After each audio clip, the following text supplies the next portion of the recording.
Salam Rahayu, Rahayu, Rahayu sagunging dumadi. Selamat bertemu lagi dengan video saya tentang Jawa Kawedar.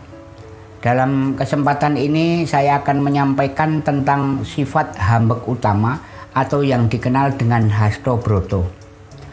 Hastobroto dikenal sebagai Wahyu Makutoromo, sebagai bekal para narendra atau raja. Salah satunya adalah Raja Poncowati, yaitu Prabu Wijaya atau Rama Wijaya.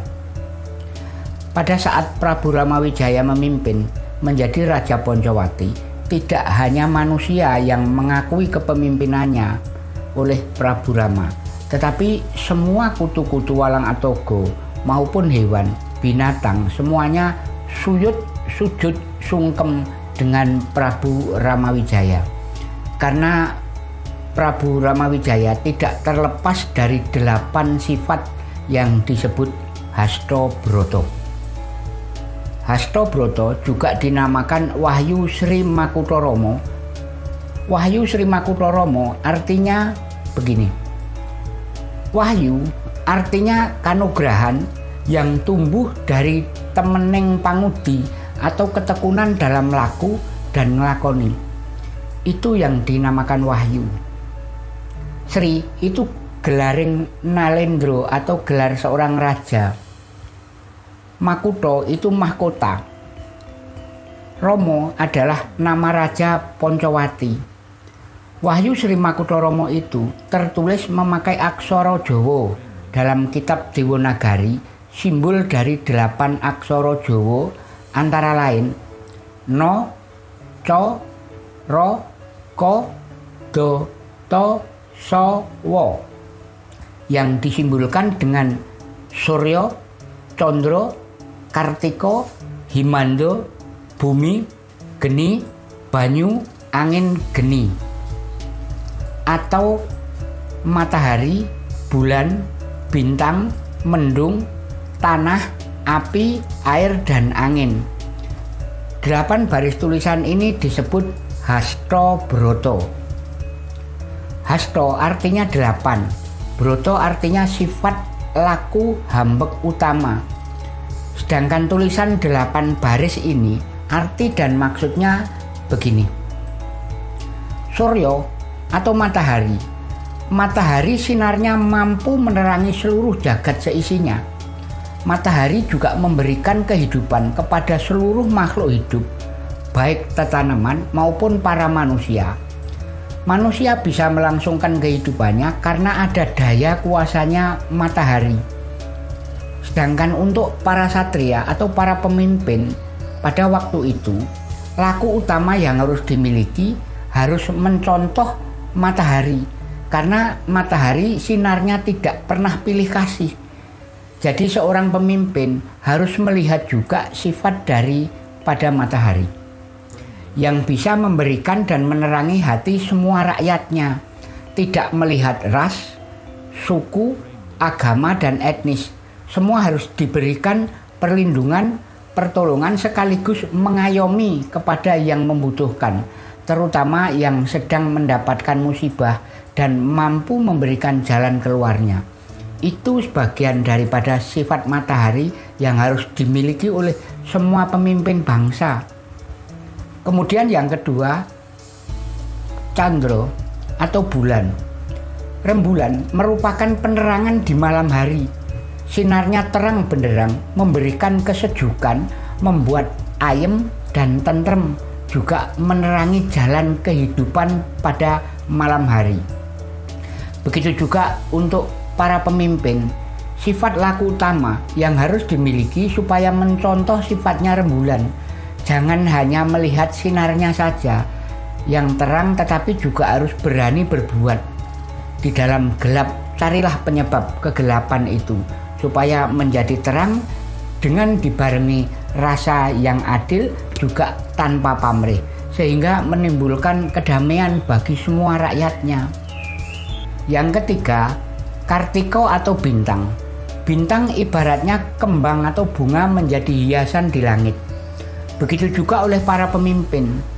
dalam memimpin harus bisa menjaga dari tingkah laku maupun ucapannya, dan itu bisa merakyat sehingga bisa menjadi kembangnya para rakyatnya. Ucapannya bisa digugu atau diiyakan, perintahnya juga bisa dituhuni atau dijalankan. Kemudian yang keempat, himando atau mendung. Mendung itu berwatak adil. Jika sudah waktunya jatuhnya mendung menjadi hujan, tidak memilih tempat, walaupun di atas gunung, di atas hutan, di atas kota, atau di atas perkampungan. Bahkan di atas laut pun hujan pasti turun.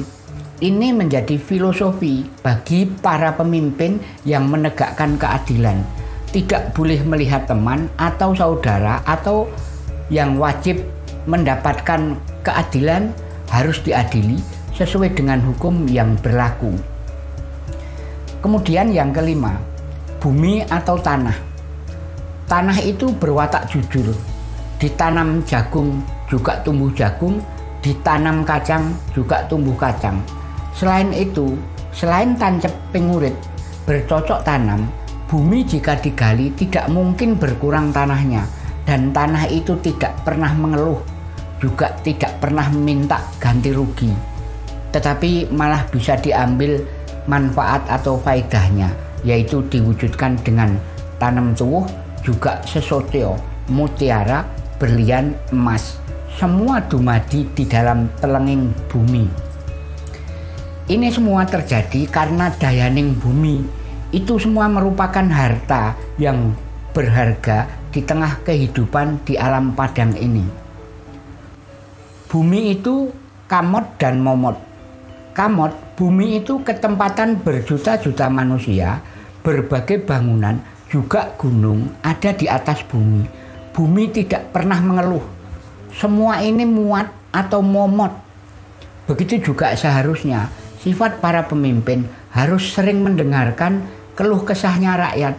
Jangan berhenti karena laporannya bawahan.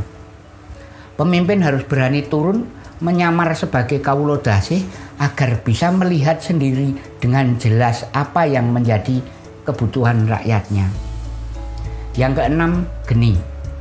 Geni atau api mempunyai watak pambrasto atau membasmi siapa saja yang dianggap merusak hubungan dan mengadu domba yang akhirnya hanya memecah belah. Api itu punya daya panas. Panas di sini panas yang nguripi atau yang menghidupi. Panas yang menghidupi manusia bisa berucap karena ada daya panas. Panas yang nguripi semua dumadi. Dumadi membutuhkan rasa yang matang. Di sini yang saya maksud bukan matang karena karbitan, tetapi matenging rasa pangrasa. Begitu juga sifat yang harus dimiliki oleh para pemimpin. Harus mempunyai watak pangleburan, juga punya watak pambrasto. Mbrasto perilaku siapa saja yang merusak angger-anggering bawana agung, yang menanamkan kebencian dan kerusuhan, sehingga bisa lebur telas kentas tanpa telas karena menegakkan keadilan dan kebenaran. Kemudian yang ketujuh, banyu atau air. Banyu mempunyai daya penghidupan. Di mana ada air, di situ pasti ada penghidupan. Walaupun di atas gunung dan di daratan.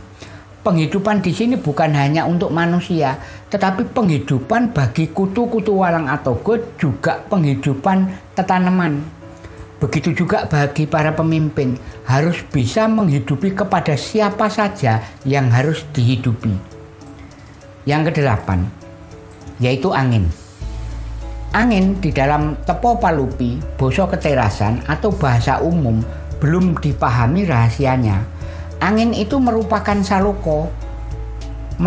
saloka manusia bisa manjing ajur-ajir atau menyatu dengan lingkungannya. Ajur-ajar di sini yang saya maksud karena banyaknya masyarakat yang mempunyai derajat atau pangkat, ada yang menjadi ulama, ada yang menjadi pendeta, ada yang menjadi brahmana, ada yang menjadi pejabat, ada yang menjadi petani, dan sebagainya.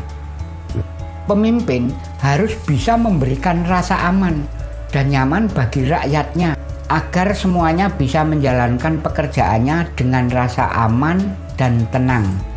Apabila disertai dengan rasa ketenangan, semua akan menjalankan dengan sangat sungguh-sungguh, dengan ketenangan jiwa yang melebihi daripada biasanya. Demikian isi dari Wahyu Sri Makutharomo atau Hastobroto yang ditinggalkan oleh Prabu Barata untuk Raja Pancawati. Dalam cerita pewayangan, Wahyu Sri Makutharomo diajarkan oleh Prabu Barata kepada Prabu Ramawijaya. Kemudian di petilasannya Prabu Barata, Hastobroto diwedhar oleh Prabu Ramawijaya kepada Begawan Kesawasidi. Lalu Begawan Kesawasidi memberikan wejangan kepada Satriya Pandhawa, Raden Harjuna, di Padepokan Kutharunggu. Ini cerita dalam pewayangan. Wayang merupakan salah satu wujud jagat pandangan dunia, pandangan hidup serta kaidah yang baik dan buruk yang diungkapkan oleh para dalang. Wayang sebagai ajaran yang berlapis-lapis, antara lain lapisan yang pertama, ajaran asal mula manusia, alam dan ciptaan dalam sangkan paraning dumadi. Kemudian yang kedua, wayang dalam falsafah Jawa merupakan petunjuk atau perilaku sempurna dari kesantunan sampai sistem etika. Di sini wayang dijadikan tokoh sebagai perwujudan manusia. Kemudian lapisan yang ketiga, wayang dihayati sebagai jalan menuju kebatinan, kesucian yang merupakan pandangan hidup. Hidup harus dihayati dan dirayakan tahap demi tahap dengan cara meredam ego dalam mikrokosmos, yaitu diri manusia sebagai jagat kecil untuk menyatu dengan jagat besar makrokosmos dalam puncak penghayatan mistik manunggaling kawula kelawan Gusti. Itulah wejangan Hastobroto dari Prabu Ramawijaya sampai diterima oleh Raden Harjuna lewat Begawan Kesawasidi. Semoga apa yang saya sampaikan ini bisa menambah wawasan untuk kita semua dan bisa menambah sesuatu yang bermanfaat. Sekian, rahayu, rahayu, rahayu sagunging dumadi.